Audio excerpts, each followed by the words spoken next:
Shavua Tov. Today's daf is daf Nun Hey.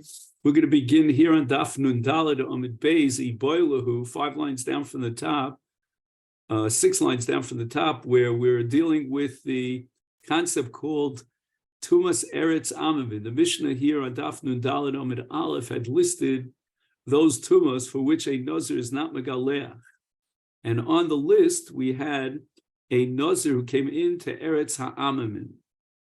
So we'll spend a little bit of time on this concept called Tumas Eretz Ha'amim, Iboilahu Eretz Ha'amim Mishum Avira Gozuba Gozroleh O Dilma Mishum Gusha Gozroleh.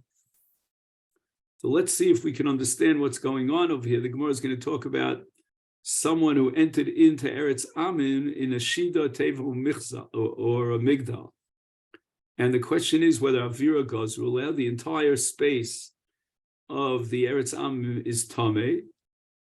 And therefore, even if the Shida Tevo Migdal would be a Chatzitza, but nevertheless, that Chatzitza is only to separate the person inside the Shida from the Gush, but he still, nevertheless, is Shoah Avir Ubechalal of Eretz Amim, and therefore he becomes Tameh. Or should we say no?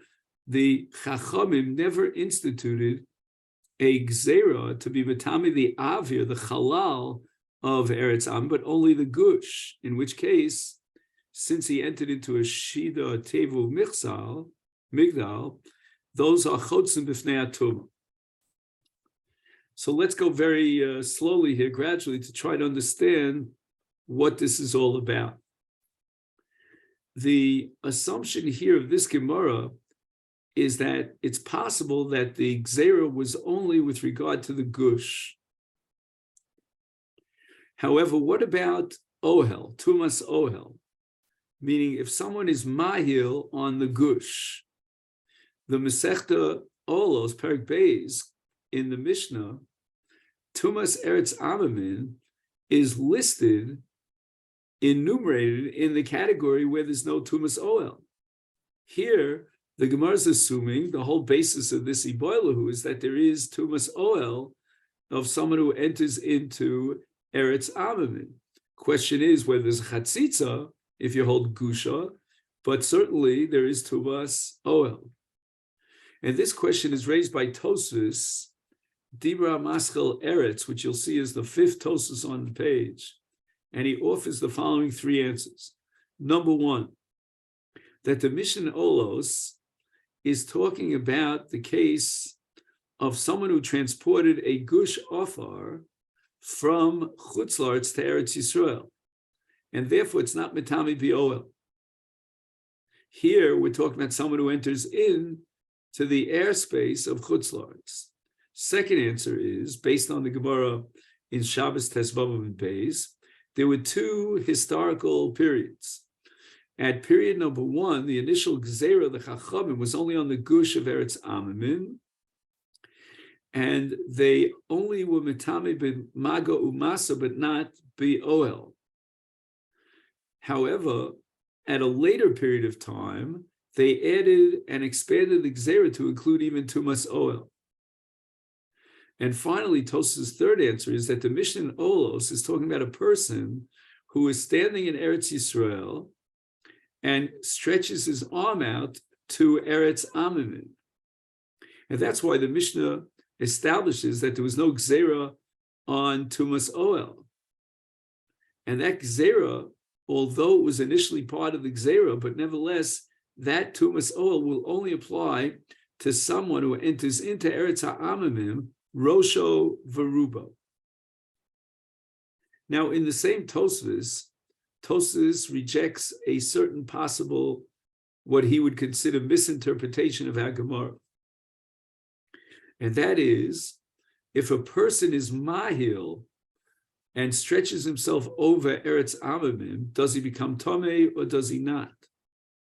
And that's not the suffix here. That's not the Gemara's intention, because the Gemara in Shabbos on Daf Tesvav and Beis establishes that even in the initial stage, first stage historically of the Gzer of Tumah, which was only for Nogea or Nosei es Afar Eretz Amamin. But nevertheless, subsequently, at a later stage, historical stage number 2, they added and expanded the Gzera to even include Mahil al Afara. So therefore, what is the Gemara's suffix? And the Gemara is mistapek, says Tosfos. What is the reason that a first person who's shoeh in the avir of Eretz Amin, why should he become tameh?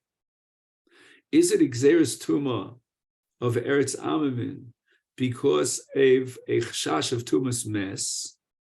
And this has to do with the time of the Mabul, that the bodies, the corpses from the Mabul, which basically wiped off all of humanity at that time, were spread throughout, and there was no Mabul in Eretz Yisrael?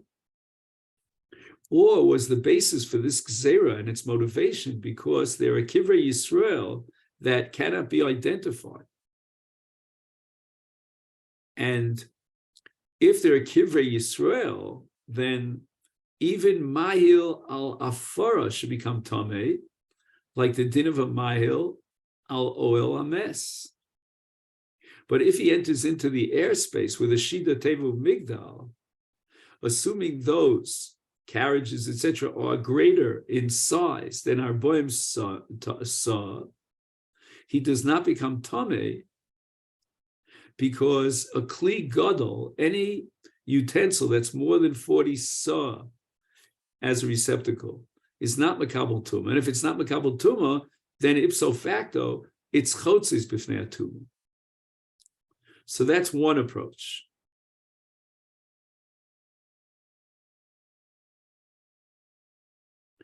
And therefore, a person entering into a Eretz Amid, B'shida Tiva Migdal, would not contract Tumah.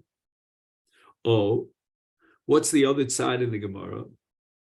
The Gzeres Achom of Eretz Amid was not because they were afraid of Tumas Mes. It was a Gzera to impose on a person an inhibition from leaving Eretz Yisrael to go to Chutz La'aretz. And therefore, the Rabbanu were machmir even beyond an Ol Ames.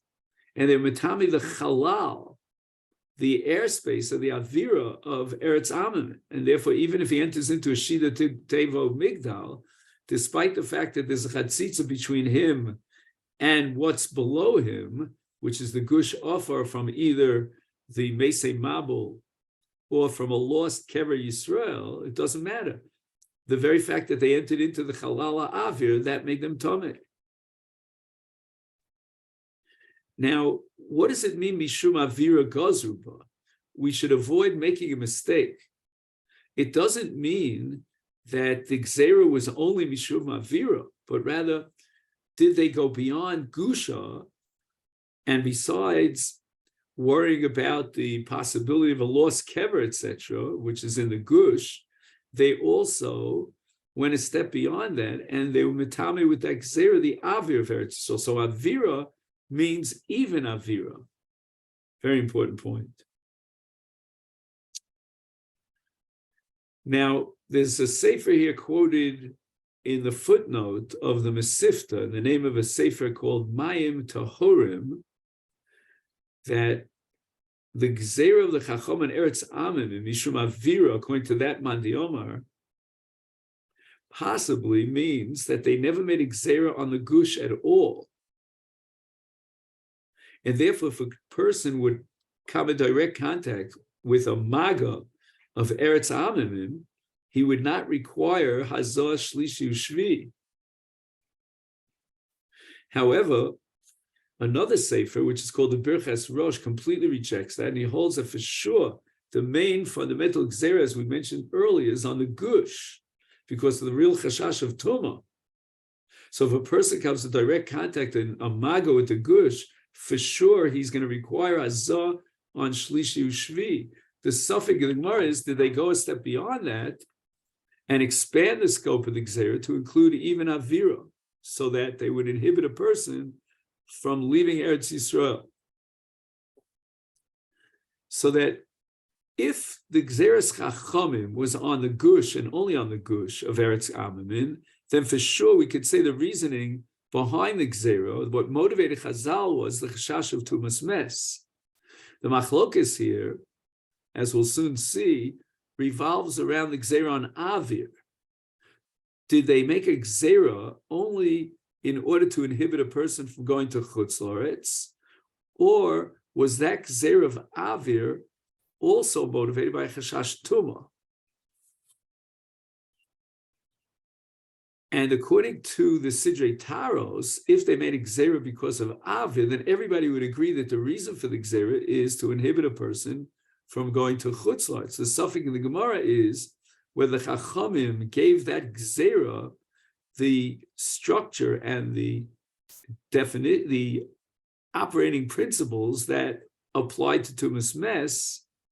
Otherwise, it looks like a joke. A person goes out into the Avir of Eretz Yisrael and he's Tomei like a Tumas Mes. They must have given it a status of a quasi status of Tumas Mes, or perhaps the Chacham were not choshesh in that, and maybe the Rabbanan went even a step further, and they were machmir even in the case of Nichnas B'Shida Tevel Migdal. Now the Gemara goes on to tell us, Toshma, our Mishnah says, Umaza b'shvi b'shlishi b'shvi.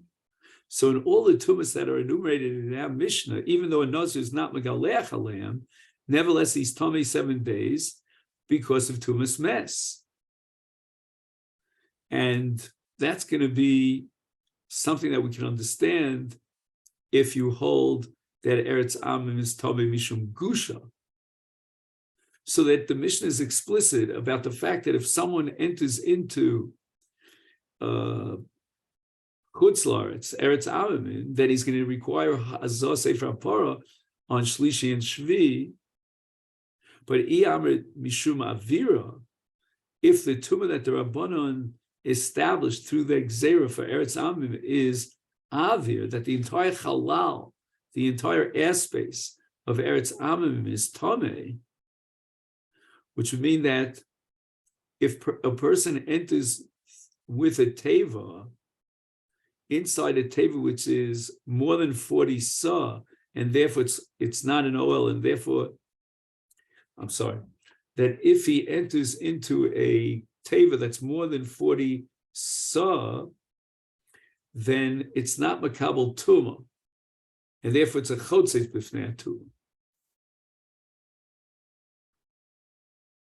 So if we hold Mishum Avira,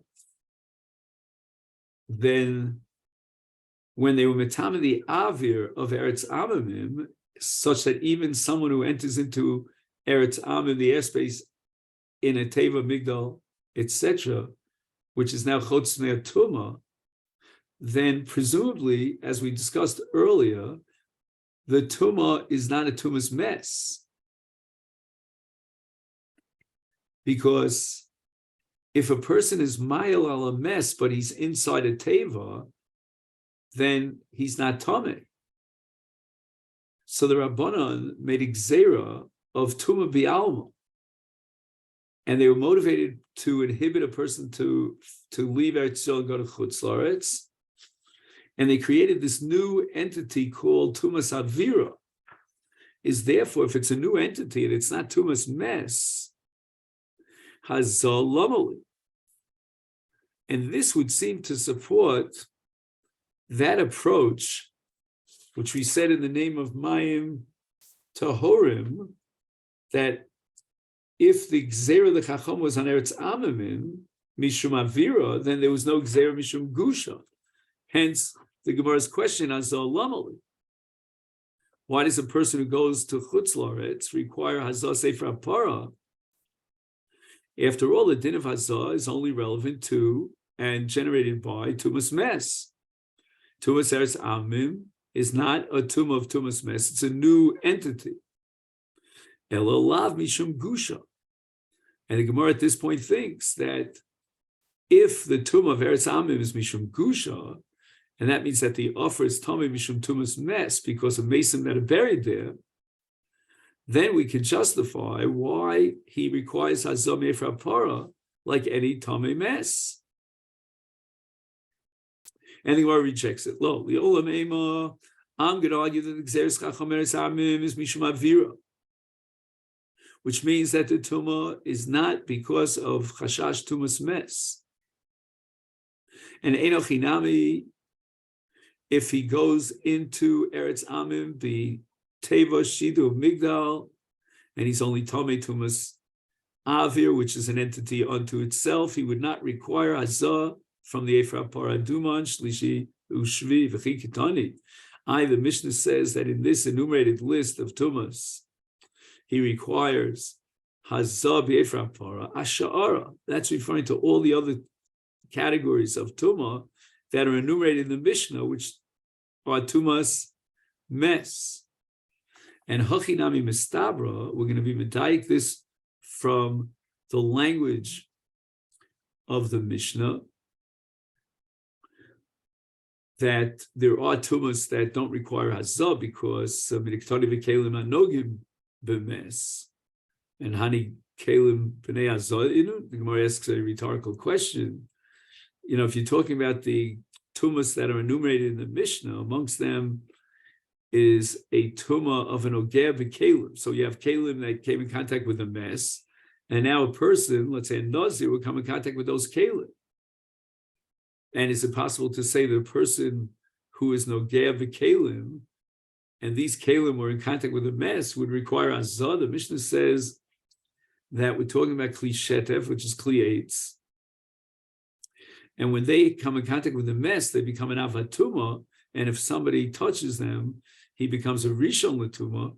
He's only tamei tumas erev, but he doesn't require azah. L'shmamina, we can certainly establish that our Mishnah that says umaze b'shlishi u'shvi is not referring to the entire gamut, the entire constellation of all the tumas that are enumerated here, lashara, but it refers to other tumas that are mentioned in the Mishnah. But as far as tumas Eretz Amim is concerned, a person who enters into Eretz Amim does not require hazah b'shlishi u'shvi because he's entering into a brand new tumah, which is not tumas mes.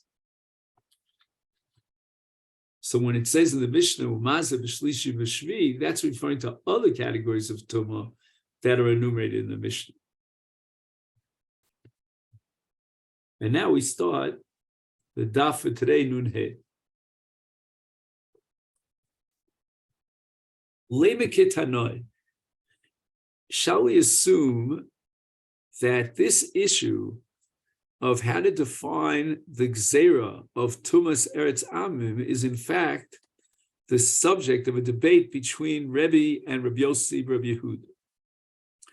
And we have a brisa that records this debate. Hanichnas li'Eretz Amim and b'shida tevu migdal. So we're talking about closed wooden carriages of some sort that he enters into Eretz Amim, Rebbe Metame, Rabbi Yossi, Rabbi Yehuda Metayer. My love, shouldn't we assume that Rebbe Savar Mishum Avira?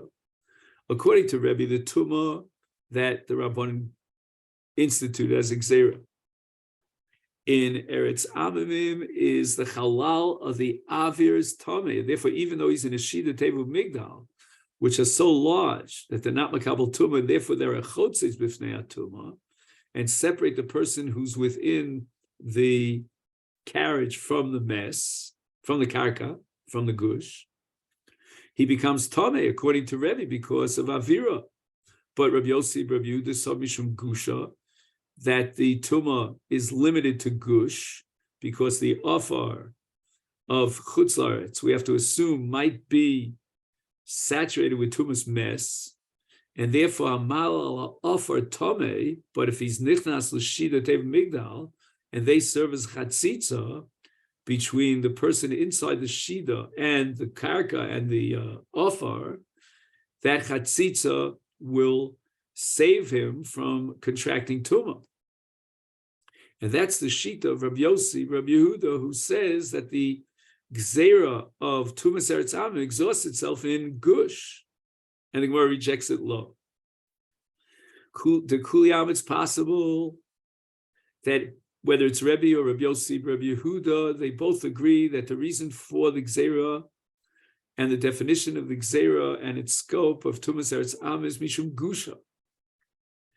And therefore we understand very well why, according to Rabbi Yossi, Rabbi Yehuda, he's Tar. And the reason for that is that when he goes into Eretz Am and B'Shida Tevu Migdal, the Shida Tevu Migdal is a chatzitza that separates him from the gush, which is the source of Tumas Mes.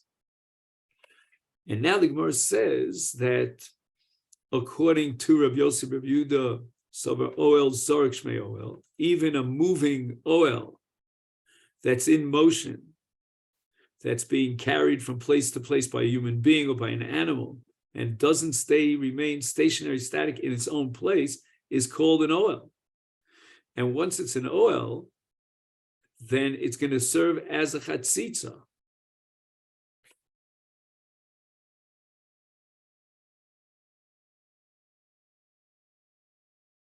Just 1 second. And that's what we said before, just to review, that a Shida Tevu Migdal are larger than 40 sa, and they're not Makabel Tumah, and therefore the Chotzes Bifnei Tumah.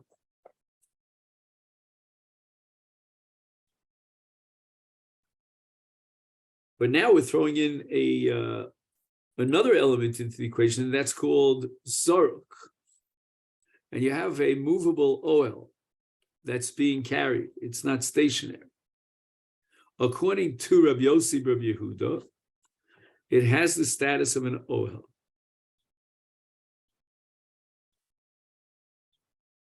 And therefore, it is Chotzetzes Bifnei Atumah. So you have the gush, and now the oil Zoruk is Chotzetzes Bifnei Atumah.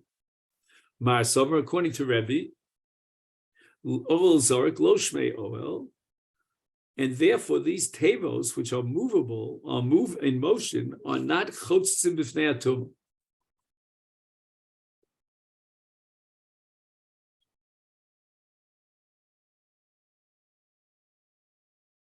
Now, what about a person who just enters into a Beis HaKvaros in a Shida Tevu Migdal? Forget about Eretz Amamim. Let's talk about Tumah Doraisa. L'chora, he should remain tar according to Rabbi Yossi because all Zorik Shmei oil, and it's a chatzitza.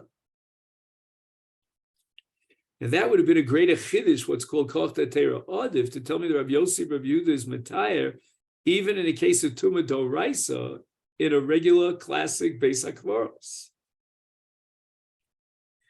And the Mefarshim answer that as far as koch tatera adiv, that there's a greater chiddush in the position of the matir than the oser, that only applies to something that's no get isur Torah.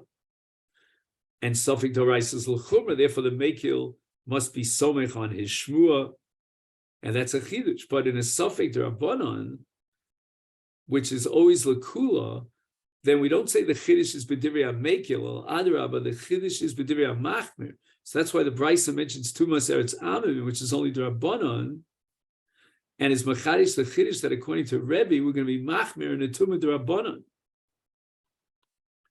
Now, the Gemara understood that according to Rabbi Yossi, Rabbi Yehuda, we should differentiate between an oil hamitaltil bi'avir, something that's moving through the airspace, as opposed to an oil that is carried on the back of an animal or is being moved by a human being.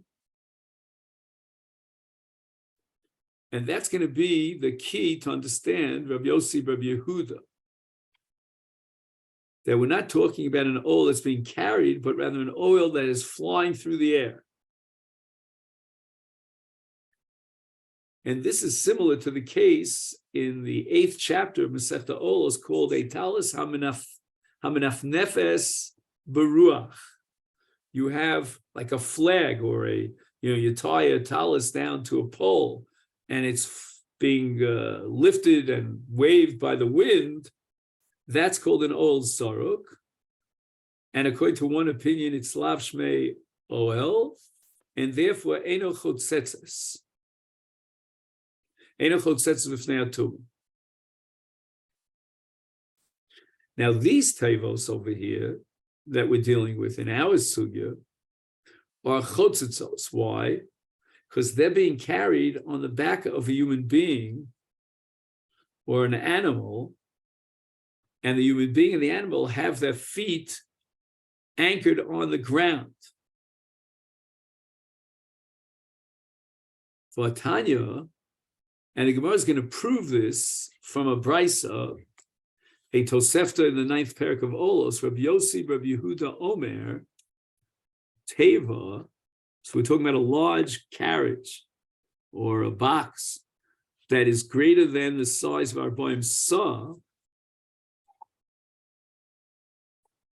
Shehi Malea Kalim. This teva is full of utensils. U Zroka Me'al Pnei Ames. And someone threw this teva in a way that it passes over a corpse. That's called Mahil Me'al Ames. And Rabbi Yossi, Rabbi Yehuda says, Tmeah. In other words, this teva is called an oil zaruk, and an oil zaruk in this brisa is not chotzetzes b'fnei atuma.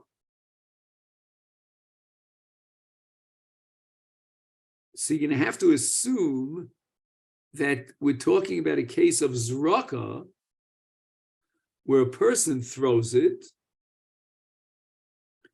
and it has the status of an ol zaruk, and it's not chotzetzes, but v'im hoisa munachas.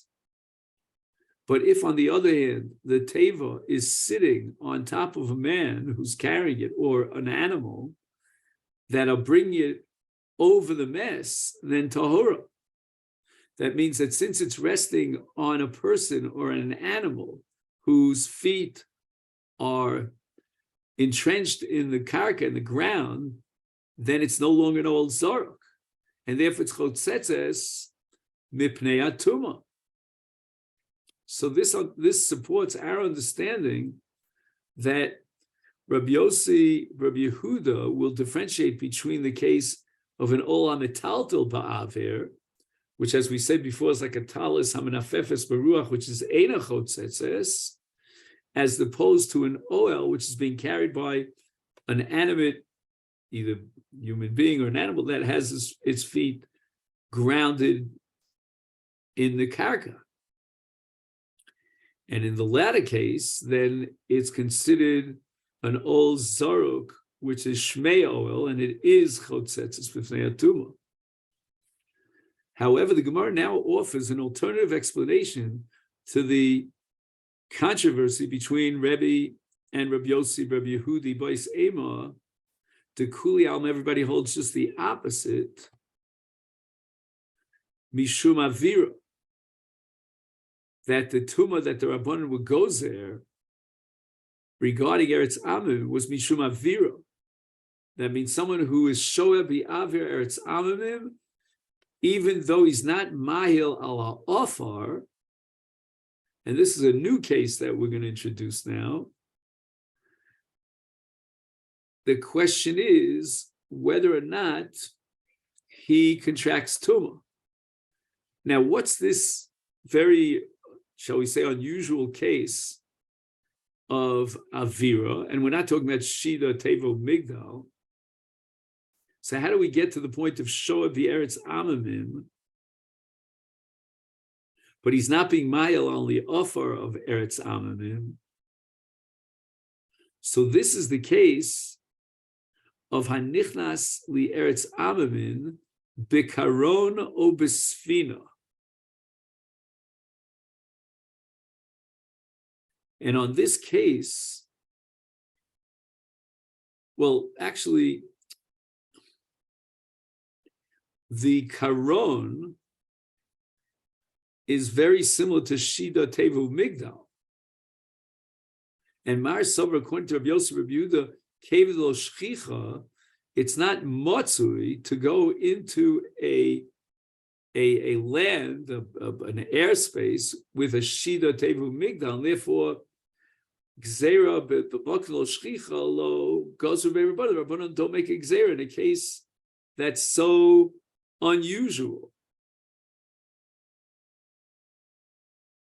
So now we're no longer entering into the question whether it's an old zaruk and whether or not it's chotzetzes from that tuma. Forget about all that. We're holding now that even according to Rebbe, the Rabbanan made a gzera called avira, and Mar Sober Rebbe holds afagav lo shchicha goes to be Rabbanan.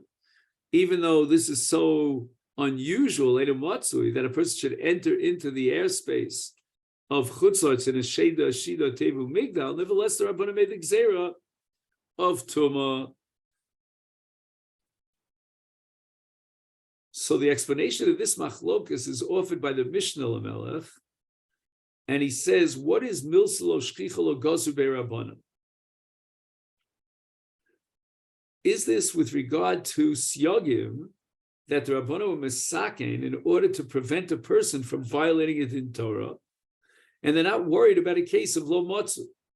But if you have a new takana that the Rabbanan were mesaken, kidei lezakos says Yisrael, they were mesaken even in davar she'eino motzu. That's one opinion, and that's going to be the opinion of Rebbe. The other opinion, Lakula, is that even takanos were not instituted unless it's a davar motzu. Now, the gzera of chacham on avira le'everet amamim is not mishum chashash tumas mes, because we're talking about the avir. There's no connection to the guf where the supposed dead bodies are buried.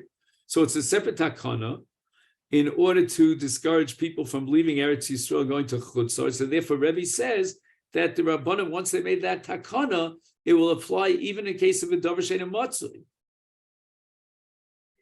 And it has the same status as a siag or a gader, which the Rabbanim don't institute in a case of eino matzui. I'm sorry, that it does not come under the category of a siag, but rather it's a brand new takana and applies even eino matzui. That's Rebbe.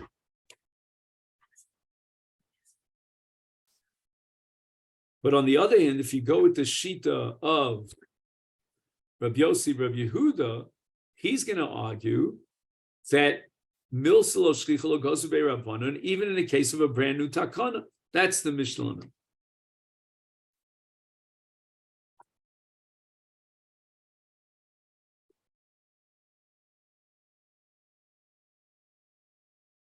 Now, we mentioned before the case of a sfina. So now the Gemara quotes a brisa, Vasanya, and this is going to be a proof that there's a distinction between Shida Tevu Migdal and Nichnas Besfina. Nichnas Aretz Am v'Shida Tevu Migdal Tar.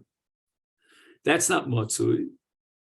However, Nichnas Bekaron Ubesfina Ubeiskaria, okay, these are larger receptacles, and that's already considered Davar Matzui. Then the Rabbanan made the Gzera of Tumah because of Avir Eretz Ha'amim. Like, for example, a Sfina. It's a large boat. You know, it has what's called a hull that's very, very tall. And that's already considered a Davar Matzui, and the Gzera was instituted. Now the Gemara offers a third explanation, a third approach to the machlokes between Rebbe and Rabbi Yossi, Rabbi Yehuda. And now we're going to say that both Rebbe and Rabbi Yossi, Rabbi Yehuda agree that the reason for the Chachamim instituting the Gzera of Eretz Am is because of Gusha and the chash of a mess that's buried there in the ground. And everyone's going to agree that all Zarok, Shmei, Oel, and it's Chotzitz Pnei Tumah B'Hacha. But here there's another Gzera that Rebbe is worried about. Shemiyotzi Rosho Veruba L'Sham Pligi. Rabbi Yossi, Rabbi Yehuda says that will be metame, a person who enters into Avir of Eretz Amim, Bekaran Obisvina. And why is that so? I mean, again, if he enters into the Avir Veretz Ame B'Korim Sfina, then for sure there's a chatzitza between him and the Tumah. So what's this all about? And we're holding now that everybody agrees that the Tumah and the Gzera of Eretz Ame is Mishum Gusha. But rather, even though there's chatzitza b'fnei Tumah, but nevertheless we have a chash that he might stretch his head out, Rosho Verubo, out of the window of the ship or the large train, and therefore he'll become tameh because he no longer has a chatzitza. He's being mile on the gush. But if he enters into the avir of Eretz Ame B'Sheda Tivu Migdal, the Rabbanim to make a gzera, because it's not regular for a person to stretch his head out of a shida. And he writes in the name of Tosas, the Ein Pesach Shida Teva Migdal Nicha Nocha Likane Salahotzi. So it's not easy for a person to stretch his head out of a very small, almost totally enclosed Shida Teva Migdal. And Rebbe is going to say that even in the case of Shida Tevu Migdal, the Rabbanu Choshesh that maybe he'll stretch his hand out.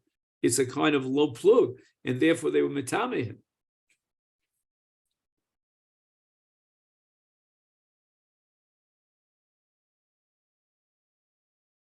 Now the Gemara is going to try to bring a raya to this last pirush, that the reason why the Chachamim made a gzera of Nichnas Bekarno is because of the chash of Shemiyotzi Rosho Veruba.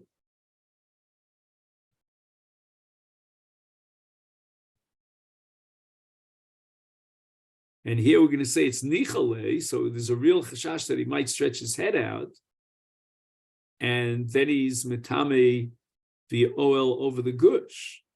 Is Rabbi Yossi, Rabbi Yehuda Omer, and Nichnas Eretz Am B'Sheda Tiv Migdal Tar, Achi Yotzi L'Sham Rosho Veruba. Now, the Brisa is restricted to the case of Shida Tevu Migdal, where we said it's not the derech, it's not nichale to a person to push his head out at rubo. And therefore, the ad, we understand that Rabbi Yosef uses the word ad until the point to which he puts his head, Rosh over rubo, out of the window of the Shida Tevu Migdal, he's not tameh. If he goes in with a karon or a sfina, he's immediately tummy, because then it's derech lahotzi mishom rosho beruba. Okay, this is more or less where we complete our sugya of Tumas Eretz Am. Now the Mishnah lists the case of a mitzorah as a case in which there's certain periods of time that are not ololo liyamei niziruso.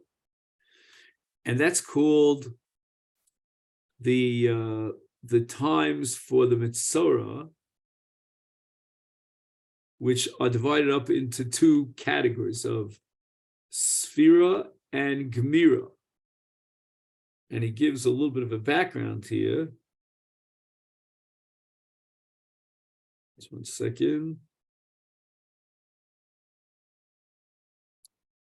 Where did I lose that? Sorry.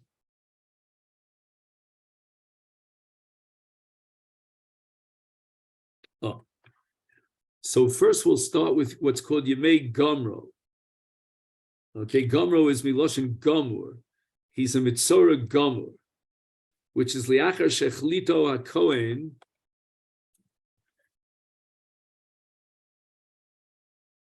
L'Tuma.